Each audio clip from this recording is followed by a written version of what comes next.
चलिए आज के इस व्लॉग में बात करेंगे 5 ऐसे लीगल वेज या कैटेगरीज और हर कैटेगरी के अंदर कौन कौन से वीजा ऑप्शंस हैं उसके बारे में भी।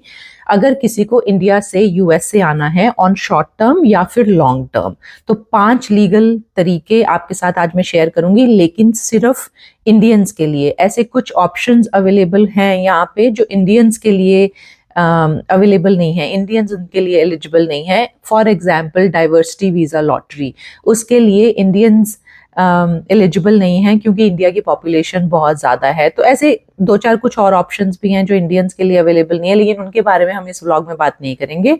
मैं स्ट्रिक्टली इस व्लॉग में उन्हीं कैटेगरीज के बारे में बात करूंगी जिनको इंडियंस यूज कर सकते हैं टू कम टू यूएसए। तो सबसे पहले कैटेगरी की बात करेंगे जो टेम्परेरी है, विच इज टूरिस्ट वीजा या फिर बिजनेस वीजा। B1 वीजा या B2 वीजा कैटेगरी भी बोलते हैं इन्हें। तो अगर किसी को यूएस से विजिट करना है या फिर सिर्फ ये देखने आना है कि यहाँ का माहौल कैसा है, यहाँ लॉन्ग टर्म में रहा जा सकता है या नहीं रहा जा सकता है, या फिर आपको किसी क्लाइंट के साथ अपनी बिजनेस डील डिस्कस करने आना है, तो सबसे ईजी ऑप्शन है B1 B2 वीजा कैटेगरी। वो अप्लाई करके आप को टूरिस्ट वीजा मिल जाएगा जो कि 6 महीने का होता है। तो जैसे मैंने कहा कि ये टेम्परेरी है, ये शॉर्ट टर्म है, पेरेंट्स को विजिट करने आना है, तो हर उस कैटेगरी के लिए आपके पास ये ऑप्शन है। लेकिन अगर आप लॉन्ग टर्म सोच रहे हैं तो this is not the category for you. Long term में मल्टीपल तरीके हैं। द फर्स्ट थिंग जो कि ईजिएस्ट वे माना जाता है, लेकिन मेरे हिसाब से ये उतना आसान नहीं है, विच इज वाया मैरिज। तो आप किसी अमेरिकन सिटीजन से शादी कर सकते हैं, ग्रीन कार्ड होल्डर से शादी कर सकते हैं, या फिर इवन वीजा वाले से भी शादी कर सकते हैं, और फिर आप स्पाउस वीजा पे मूव हो सकते हैं।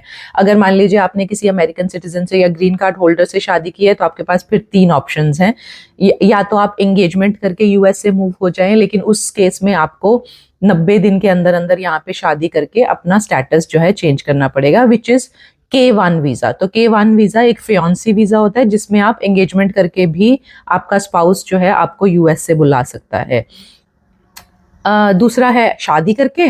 तो अगर आपकी शादी को 2 साल से कम हुए हैं तो फिर अलग ऑप्शन है, विच इज CR1 ऑप्शन, कि कंडीशनल रेजिडेंट की तरह आपको ग्रीन कार्ड मिलेगा, लेकिन सिर्फ 2 ही साल का कंडीशनल ग्रीन कार्ड मिलेगा, और फिर उसके बाद यहाँ आने के बाद आपका 2 साल के बाद वो ग्रीन कार्ड प्रॉपरली एक्सटेंड होगा।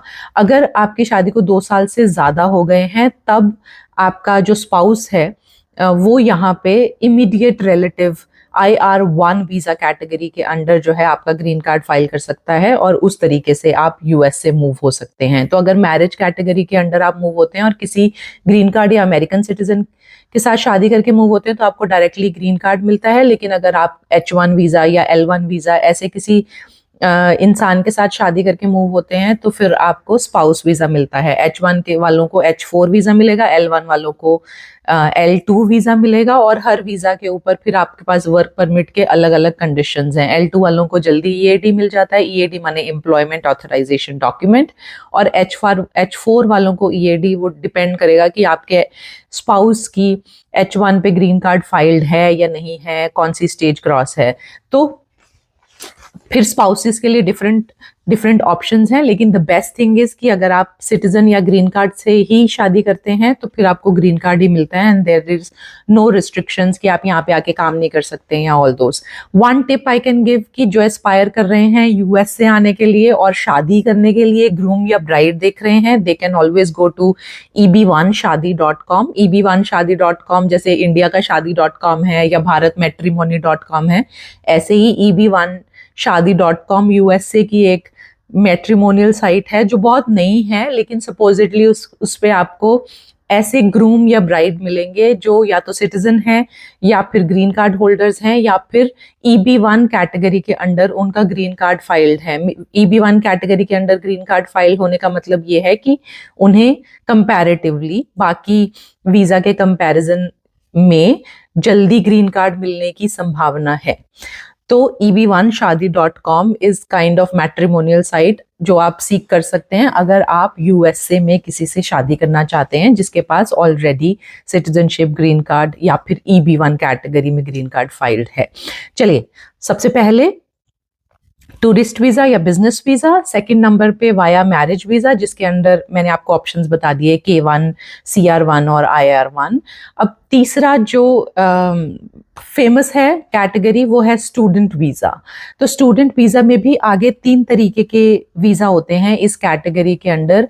एक तो है F1 वीज़ा, जिसके बारे में अब तो शायद सबको जानकारी हो गई होगी, क्योंकि पिछले इतने सारे टाइम से जो है स्टूडेंट्स के ऊपर, इंटरनेशनल स्टूडेंट्स के ऊपर जो है यूएसए में इतनी सारी न्यूज़ चल रही है, तो probably everyone is aware of F1 category. तो ये फुल टाइम अकेडमिक स्टूडेंट के लिए ये कैटेगरी, अगर आप बैचलर्स का कोर्स करने आ रहे हैं, मास्टर्स का कोर्स करने आ रहे हैं, तो आप F1 वीज़ा अप्लाई करें तो आपको स्टूडेंट वीज़ा मिलेगा and then you can move to USA.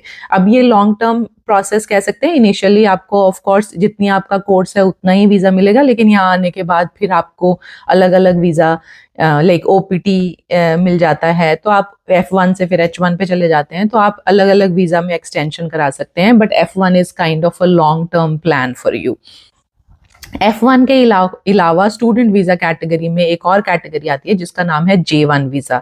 तो ये J1 visa normal bachelor masters के लिए नहीं है, लेकिन अगर मान लीजिए कि आपने PhD करनी है या PhD कर चुके हैं, रिसर्च करनी है, तो स्पेसिफिक स्कॉलर्स के लिए under of course science and technology, और या फिर आप PhD कर चुके हैं, आपने किसी तरीके की कोई इंटर्नशिप करनी है, तो आपको मिलता है J1 वीज़ा। J1 वीज़ा का भी सेम ही प्रोसेस है कि आपको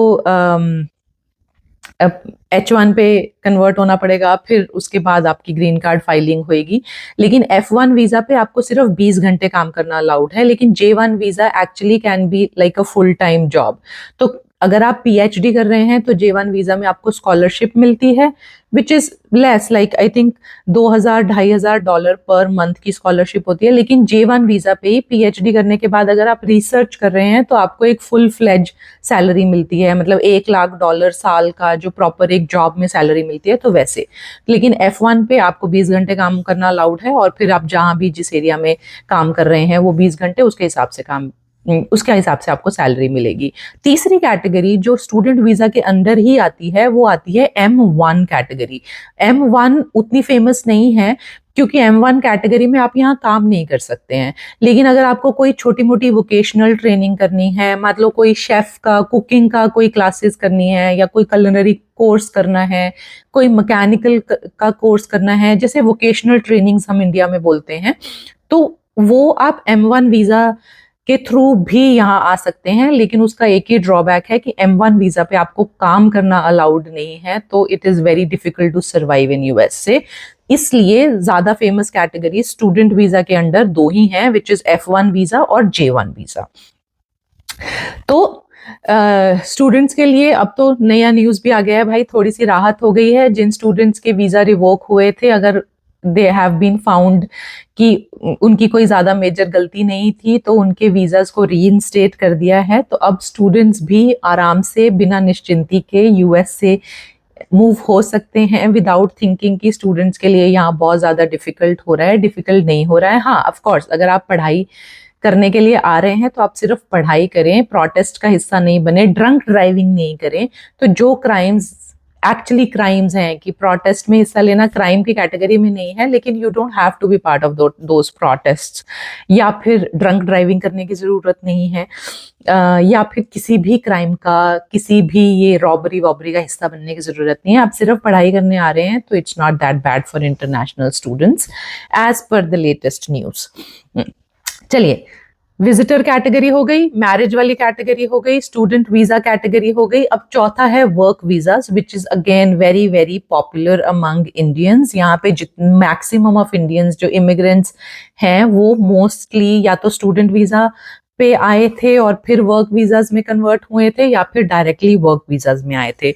तो वर्क वीजाज में 3-4 कैटेगरीज होती हैं। सबसे पहला which is famous among Indians is H1B visa. आपने बहुत ज़्यादा इसके बारे में सुना होगा।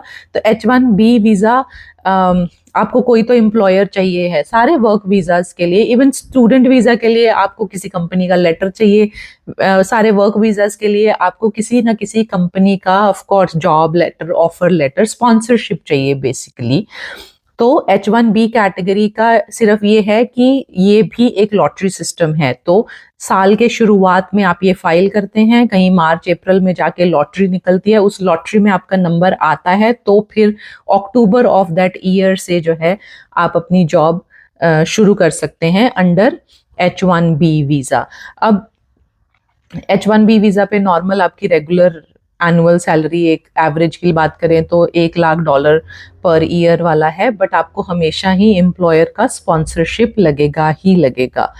तो दिस इज वन थिंग, जो यूएस में बैठा एम्प्लॉयर आपको अगर इंडिया में स्पॉन्सर कर रहा है तो भी आप आ सकते हैं। The second category is L1 visa category. L1 visa category के लिए आपकी जो इंडिया की कंपनी है वो ही आपको इंट्रा कंपनी ट्रांसफर्स के लिए बेसिकली ये L1 वीज़ा यूज होता है। जैसे इन्फोसिस है और भी बहुत सारी IT कंपनीज हैं, कॉग्निजेंट हैं, तो इंडिया की इन्फोसिस में बैठे हैं या कॉग्निजेंट में बैठे हैं और फिर यूएसए का किसी प्रोजेक्ट पे यहाँ मूव होते हैं तो they can use L1 visa. अब बहुत सारी ऐसी कंपनीज हैं जो दोनों ही H1 कैटेगरी और L1 कैटेगरी दोनों को ही यूटिलाइज करती हैं, लेकिन H1 में उनको लॉटरी सिस्टम से गो थ्रू करना पड़ता है, पर L1 से कोई लॉटरी सिस्टम नहीं है, वो ऑलरेडी अपने स्लॉट्स जो है पहले से लेके रख सकते हैं and then they can send you on L1 visa.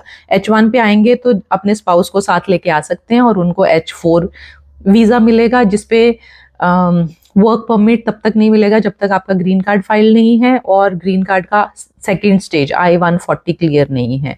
और L1 पे आप अपना स्पाउस लेके आ सकते हैं। ऑफ कोर्स आपके स्पाउस को EAD मिलेगा विद इन फर्स्ट 3 मंथ्स, तो आपका स्पाउस यहाँ पे काम कर सकता है। तो L1 is a better category than H1, लेकिन कुछ कुछ L1 कैटेगरीज को ग्रीन कार्ड वाले प्रोसेस तक पहुंचने के लिए H1 में कन्वर्ट होना पड़ता है। तो दोनों के ही इनिशियली में L1 अच्छा है, लेकिन L1 को इवेंचुअली अगर H1 में जाना पड़ेगा, एक L1 की कैटेगरी होती है L1A, उन्हें H1 के में जाना नहीं पड़ता, वो डायरेक्टली अपना ग्रीन कार्ड फाइल कर सकते हैं, लेकिन बाकी ऑप्शंस के लिए फिर आपको प्रोसेस वही फॉलो करना पड़ेगा कि L1 से पहले H1 में जाएंगे, फिर H1 से ग्रीन कार्ड पे जाएंगे। और तीसरी कैटेगरी होती है O1 कैटेगरी।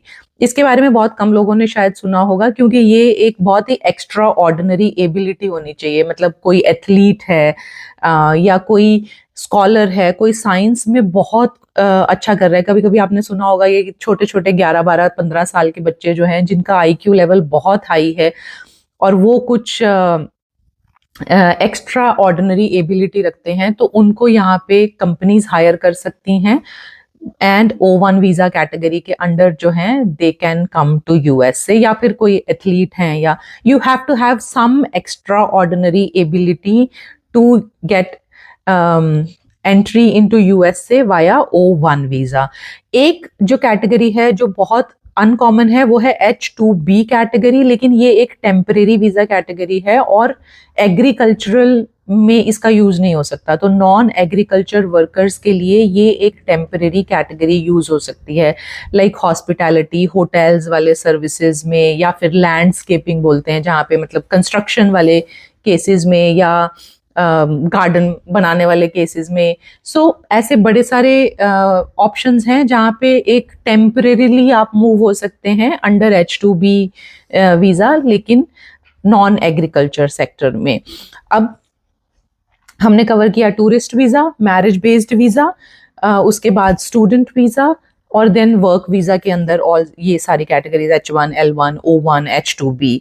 अब एक लास्ट ऑप्शन जो भी बहुत कॉमन नहीं है, which is religious worker visa, R1 visa बोलते हैं। मतलब अगर आप मान लीजिए इंडिया में किसी मंडली का हिस्सा हैं, तो फॉर एग्जाम्पल यहाँ पे कोई गुरुद्वारा है जो आपको स्पॉन्सर कर रहा है किसी मंडली को वहाँ से, तो आपको पहले 30 महीने का वीज़ा जो है मिलता है यहाँ पे, लेकिन फिर वो वीज़ा एक्सटेंड कर करके जो है आप 5 साल तक शायद उसे एक्सटेंशन ले सकते हैं। तो that's called religious worker visa. तो आप कोई पंडित हैं या आप कोई गुरुद्वारा के किसी कीर्तन मंडली का हिस्सा हैं, या फिर कोई मॉन्क हैं, कोई मिशनरी आपको स्पॉन्सर कर रही है, तो you can also enter in USA on R1 visa, और आप अपना स्पाउस, अपना पार्टनर भी साथ लेके आ सकते हैं R2 वीज़ा, लेकिन शायद आपके पार्टनर को काम करना अलाउड नहीं होता है।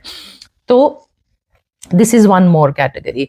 अब इसके अलावा ये मेन 5 कैटेगरीज हैं जिसमें आप यूएस में एंटर कर सकते हैं और फिर इवेंचुअली अपना स्टेटस एडजस्ट कर सकते हैं, लॉन्ग टर्म रह सकते हैं। लेकिन इसके अलावा कुछ छोटे छोटे कैटेगरीज होते हैं जो हैं लीगल तरीके में, लेकिन बहुत सारे लोग ऑप्ट नहीं करते हैं। One of that is asylum.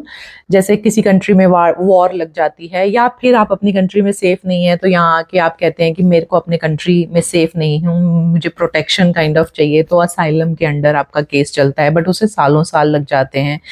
फिर कुछ ह्यूमैनिटेरियन बेसिस पे कुछ लोग मूव हो जाते हैं, लाइक कोई ह्यूमन ट्रैफिकिंग का विक्टिम है या again on that safety level कि वो अपने देश में सेफ नहीं है, या ह्यूमैनिटेरियन लेवल पे वो भी वीजा कैटेगरीज होते हैं, लेकिन उनको सालों साल लग जाते हैं, लीगली ही प्रोसेस होते हैं। लेकिन these are the 5 major categories we discussed, these are the ones जो आप यूज कर सकते हैं यूएस से आने के लिए। चलिए, आई होप दैट इन्फॉर्मेशन आपको अच्छी लगी हो, और अच्छी लगी हो तो please like, share and subscribe कर दीजिए। मैं कोशिश करूँगी कि एक सीरीज ऑफ व्लॉग्स बनाऊं जहाँ पे हम बात करें कि किस तरीकों से आप यूएस में एंट्री ले सकते हैं, और फिर एंट्री अगर आपका वीज़ा फाइनल हो जाता है कि कौन से वीज़ा के थ्रू आप यूएस से आने वाले हैं, तो फिर आगे वीज़ा की प्रोसेसिंग के क्या स्टेप्स हैं, वीज़ा मिल जाता है तो फिर यहाँ आने के लिए क्या स्टेप्स हैं, आने के बाद जो है आपको क्या चीज़ें ध्यान में रखनी चाहिए, उन सब चीज़ों के बारे में बात करेंगे। तो आई ट्राई कि मैं एक सीरीज़ में बात करूं, बट विल सी। तो चलिए मिलेंगे अगले व्लॉग में किसी नई इन्फॉर्मेशन के साथ। तब तक के लिए stay happy, stay healthy, stay very very positive. Thank you for watching and listening. Bye bye.